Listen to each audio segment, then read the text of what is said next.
so happy to have you here this morning. Go ahead and drop in the comments where you're tuning in from.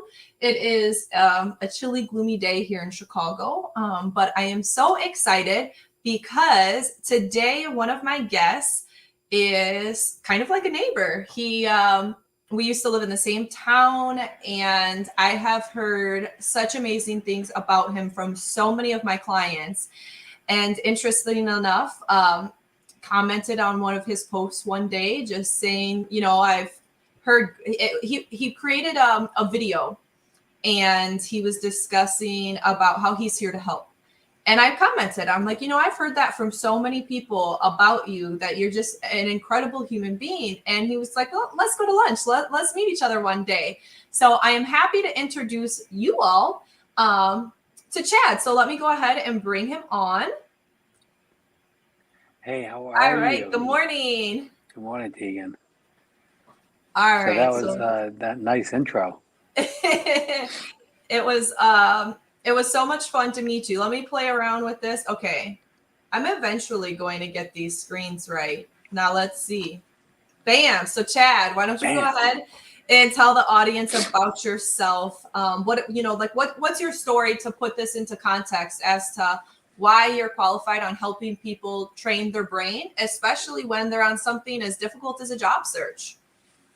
I would say that I'm qualified to help people train the brain because you're an expert at the things that you do and not the things that you want to do. So as an example, I learned that if you approach people enough and you ask them about them, you could create conversations with anybody, whether they're celebrities or CEOs of Fortune 50 companies or at any level. We all have some level of intimidation or fear. And I always wanted to break that fear and live my life without any. One of the questions that I like to ask people is, if you have no fear and you're guaranteed success, what would you do? I love that question. And so if you love that question, what is it that you're going to do? And I actually play the game, which is what I call everything, a game, because that way I don't have the nervousness around what I'm doing. It's just a challenge. And then I go after it. And I've learned over the years that I could walk up to CEOs and presidents and celebrities and be around them and actually engage them and realize that they're just people. Absolutely. Yeah, I think treating people like they're people is a trick. I love the opening on one of Brene Brown's book, where she was backstage and was getting so nervous being at an event, and somebody just told her, we're just people. And then after that, it got speaking a little bit easier. So that is so right. And speaking of people, we have some comments here. We've got Angela tuning in from Texas. So good morning. Good morning. Gabe. And we even have all the way from Europe, which is awesome. 2:02 p.m. your time is a little bit better than the 8 a.m. our time. So awesome. So nice to see you all so bright and early, and for some of you, even in the afternoon. So one of the really neat things, Chad, about you is you are a master connector, even within, your LinkedIn headline, and just my experience meeting you. I don't know, you probably connected me with over 20 people just from the lunch we had on talking about the things that are interesting to us, not only in the workplace, but in our real life. And so how does changing some of your mindsets help you be more open and receptive to meeting new people and to getting out of your comfort zone when it comes to changing some of the thought processes that you have to go through to really become the person that you want to be? So I love that question. And what's interesting is I don't know the words to one song, but I know thousands and thousands of people and what they do for a living.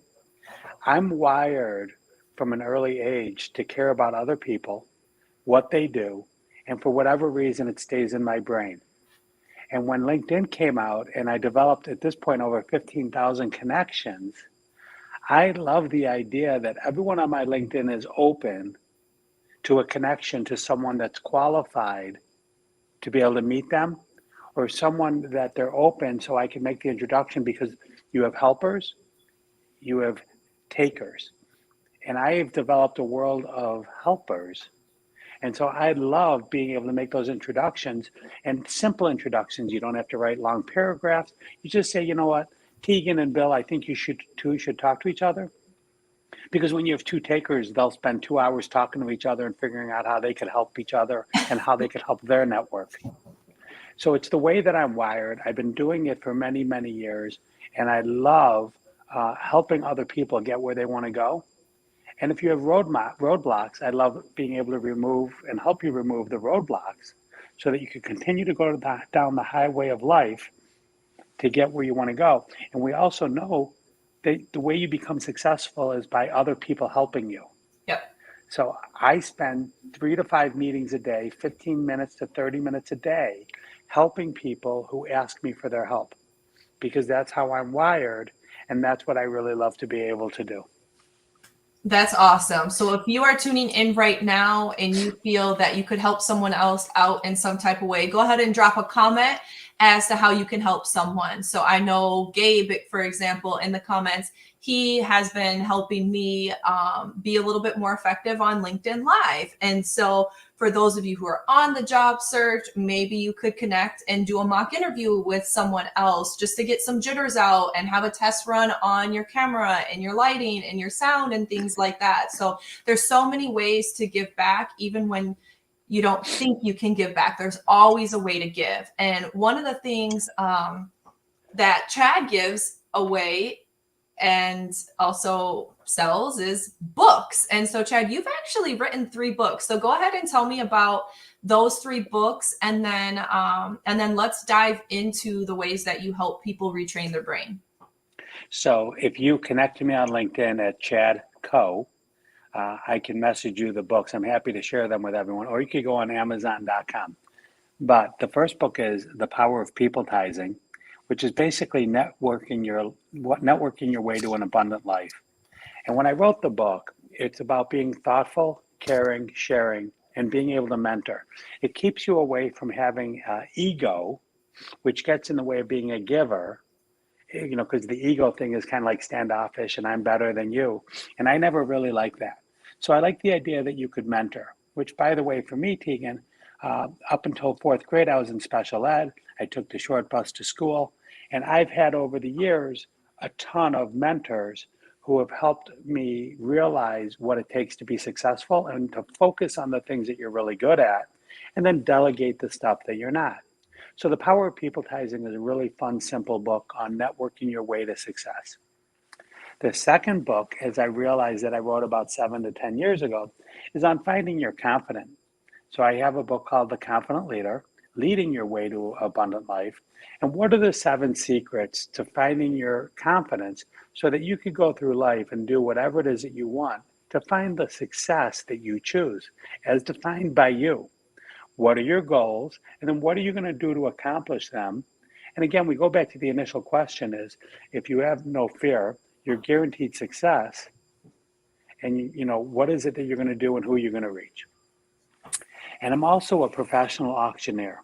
And as a professional auctioneer, I raise money for nonprofits.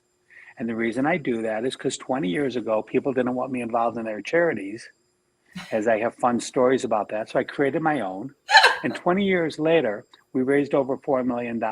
Yes. Now, the funny story, Tegan, about this is I went to a golf outing meeting for a local charity, and they never invited me to the second meeting.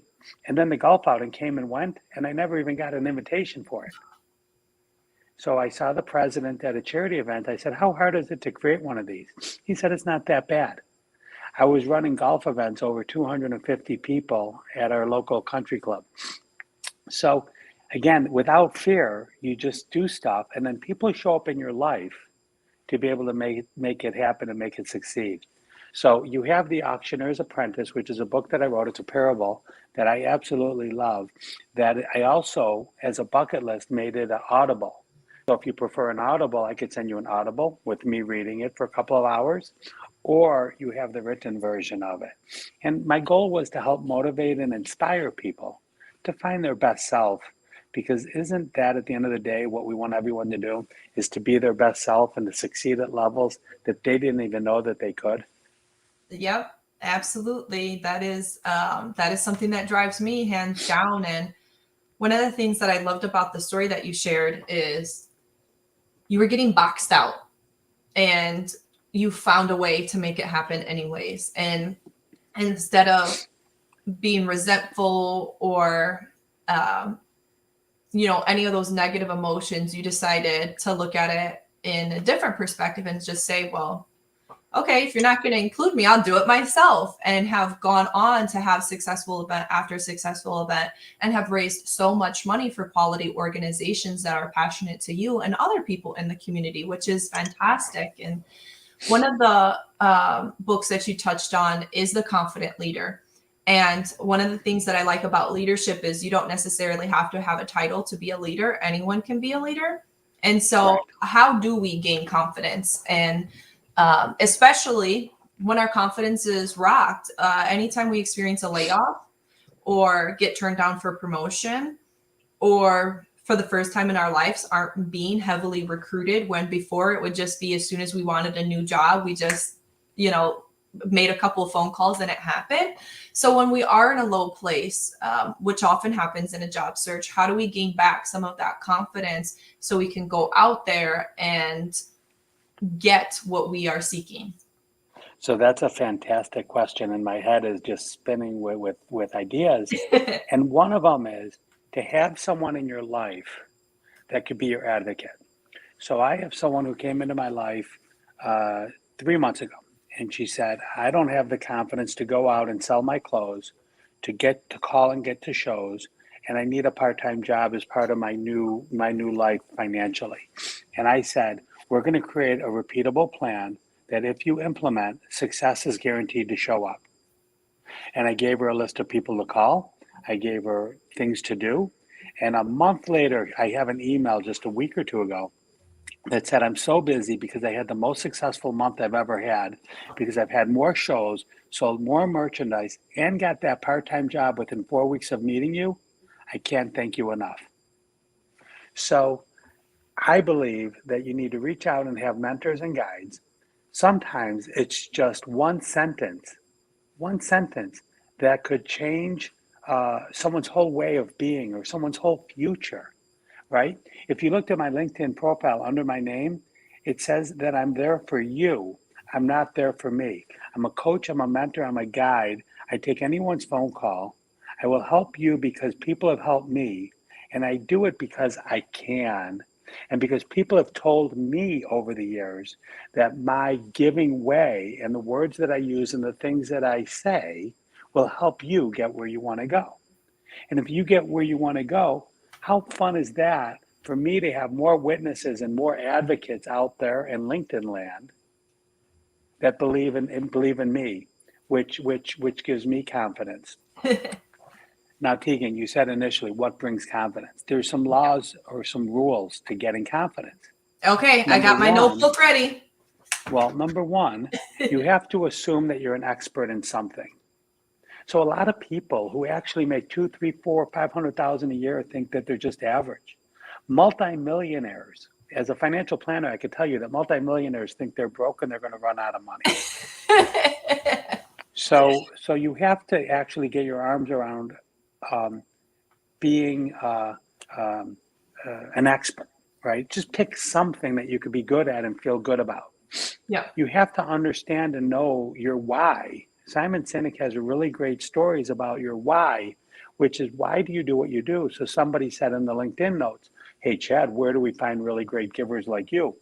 Well, it's because I grew up in special ed, and through my life, I've had people that have given me so much of themselves that I felt now is the time that I could give to somebody else as a successful professional.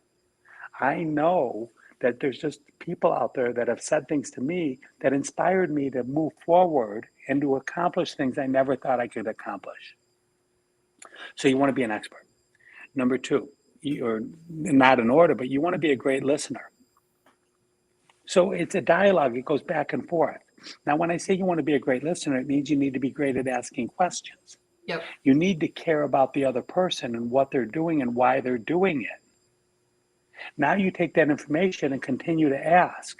As a matter of fact, there's a rule of thumb that says you should be listening 90% of any meeting.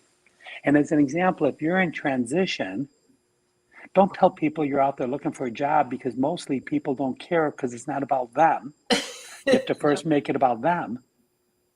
And then once you have done listening and once they know that you care about them, now they could help you with what you want. Yeah, and I'm just going to cut in here for a second. The tip he just gave you is spot on. People like to talk about themselves. So when you listen to them, like instead of reaching out to somebody and saying, "Hey, can you get me a job?" That's a huge ask. Instead, why don't you try and say, "Wow, it looks like you've had an incredible career," or "I was really inspired by this campaign that you did," or "Kudos to you, great work on this."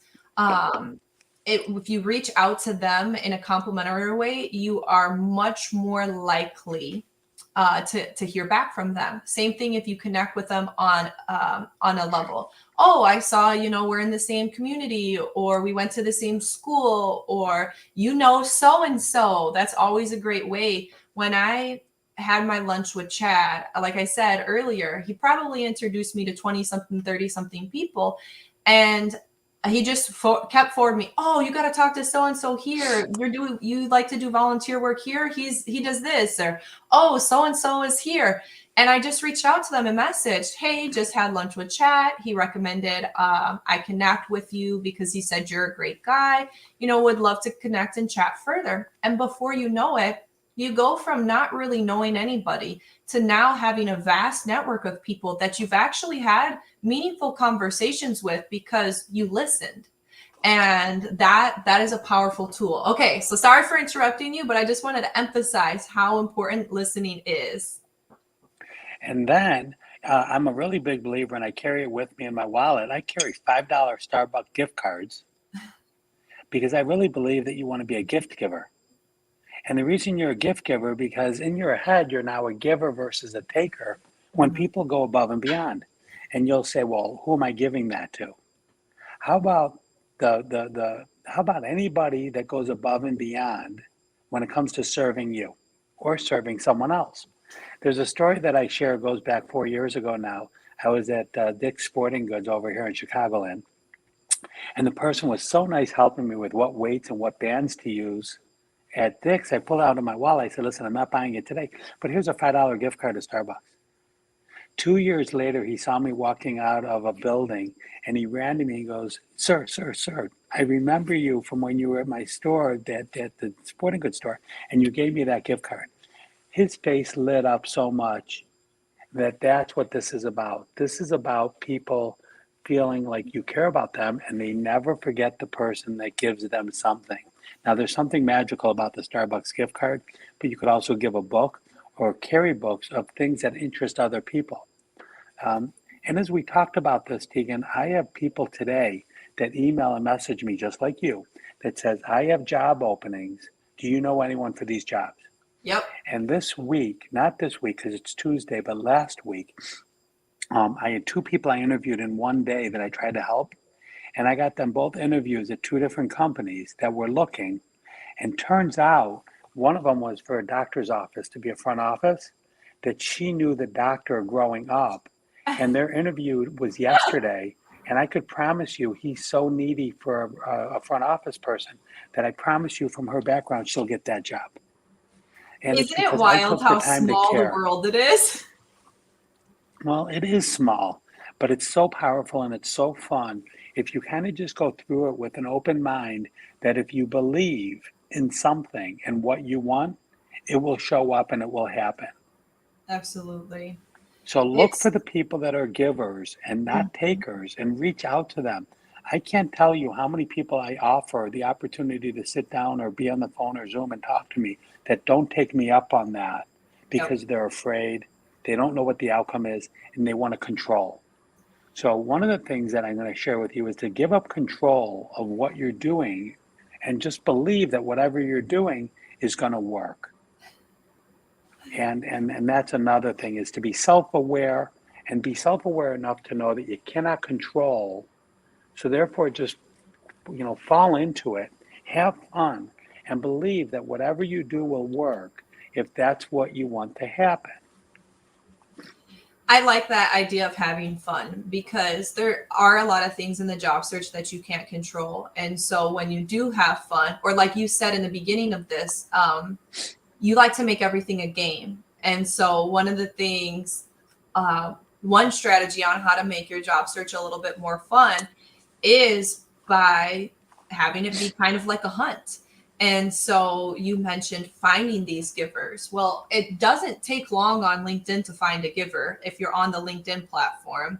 And you can literally go through who's commenting, offering insights, sharing information, whether that be a career coach like myself, an executive coach like yourself, or so many other people just in their own industries giving advice, and recruiters, are opening up.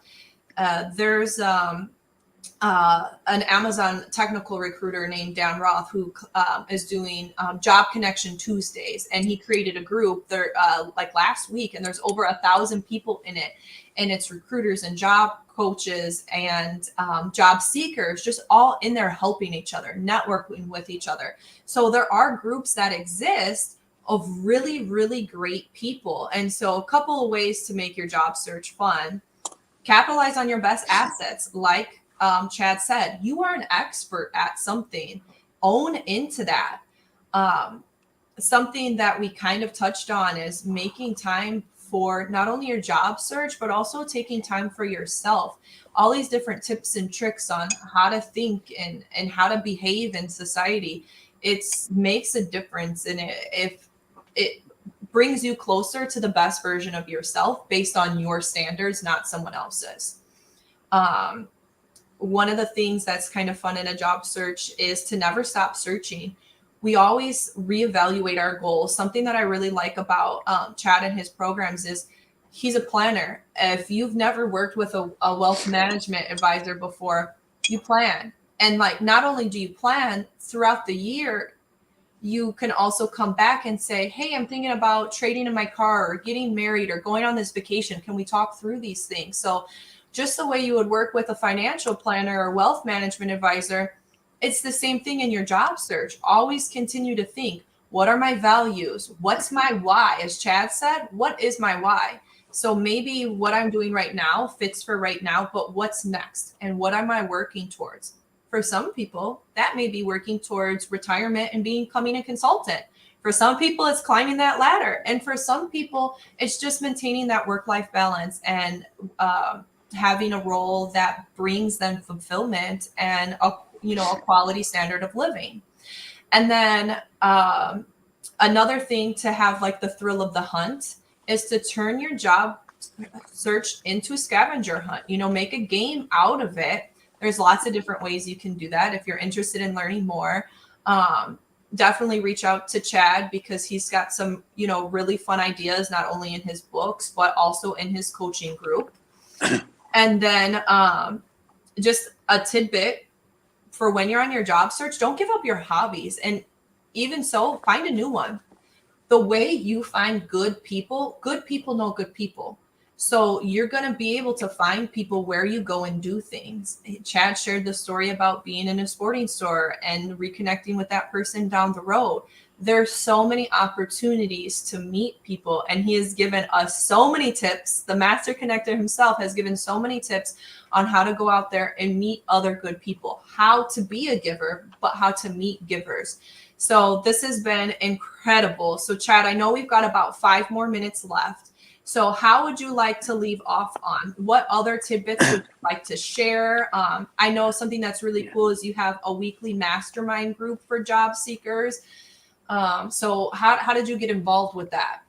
So let me share with you a few things that I could offer people. Number one, the mastermind group that I run weekly is open to this call. And what I do is I give people a free couple weeks, 2 to 4 weeks, to be able to try it and see if it works for them. And we get together on Wednesdays from 9 to 10:15 a.m. And we basically go around the Zoom call and just remove roadblocks and encourage you to get where you want to go. Number two is I offer people, I love doing this. I have both the financial roadmap and I have the abundant life roadmap. And basically what it does is it talks about what your values are, what your goals are, and then what your strengths, weaknesses, and opportunities are. It also has your gap analysis, what we need to do to get where you want to go, as well as your financial house. Because a lot of people are stressed out about money when actually they don't have to be when you actually look at it like in a small place. The other thing that I encourage, if you want to reach out and talk to me, is I'm a really big believer in reaching out to companies directly and asking them how to transition your skills to their company and who's the person you need to talk to, what recruiting firm to talk to, what recruiter to talk to. There's a lot of times actually managers need people to fill roles and they'll recommend you because they're not finding people to talk to. Yep. So I have Hoovers and Dun and Bradstreet that I subscribe to, and I'm open to giving people 10 to 25 companies, as well as people at those companies to reach out to, whether it's directly through email or on LinkedIn. So we, you, me, and many others are filled with resources and tools to help people, but they have to want to reach out and get the help. A lot of people just aren't willing to do that. So I've created mastermind groups that I run for 12 years. I do the roadmap, which is eye-opening to so many people. It's changed lives, people who go through it and take the time to think about what their values are and what their goals are and what they actually care about, as well as reach out directly to companies. I found that with 25 reach outs, they end up with about 5 interviews average or 5 conversations with people about getting into the company. So if I'm out there looking for an opportunity, I'm reaching out to you, me, I'm asking for help, I'm doing the roadmap, I'm reading books, and I'm making my life about how I could help other companies either grow or save a ton of money. Because the universal law of getting hired is you either make the company money or you save them a lot of money. Which one are you? Exactly. And then let the company know that that's what you do because you're passionate about it.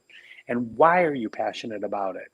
Not that you're working for money, you're working because you want to help and ensure that the company is around for many years and continues to grow with your help. Yeah. Yeah. I love those tips.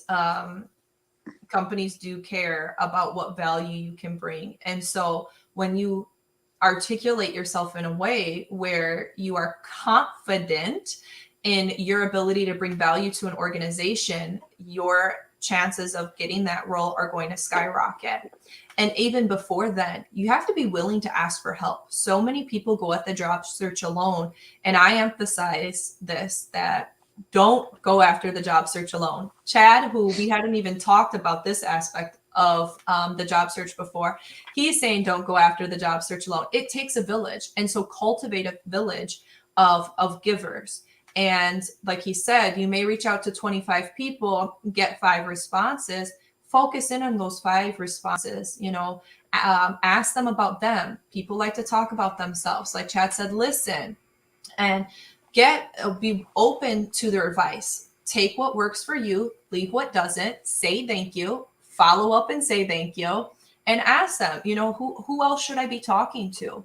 And more times than not, they're willing to, give you the next introduction on how you can get to where you want to be. And you can and take notes. Like I said, I'm taking notes on different things because you can always learn from other people and cultivate those different slight little shifts in what you're doing, and your results are going to be so different. So Chad, thank you so much for joining us today. Everybody who's watching, make sure to go follow Chad, connect with Chad, fantastic human being. And if you do want to take him up on his offer to go through the abundant life, it's fantastic. So highly recommend it. Thank you so much, Tegan. This has been a really fun morning for me. I started off my day right, and thank you so much for having me on as a guest today. Awesome. All right. So for all of those of you tuning in, thank you so much. I will be back next week, same time. And who do I have next week? What is next week? I feel like next week is awesome too.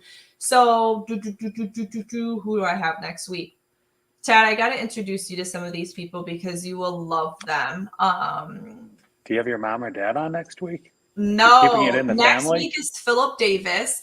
He There you go. he is in Atlanta, Georgia. He comes from a background TA HR management and has decided to open up his own business. He sings and plays instruments and is the nicest guy that you will meet. Very similar to you, Chad, when it comes to opening up his network, being willing to give advice and things of that nature. So he's going to be talking about smart ways to job search during your job search. And I have a suspicion that everything that you said today is going to be piggybacked there, because what better time to reach out to people than the holiday season? Exactly. And the season of giving. Like, we're in November, it is the season of giving, which is perfect for everything that you just said. So again, Chad, thank you so much for joining. All the listeners, so great to have you here today. Catch you next week. Loved it. Thank you, guys.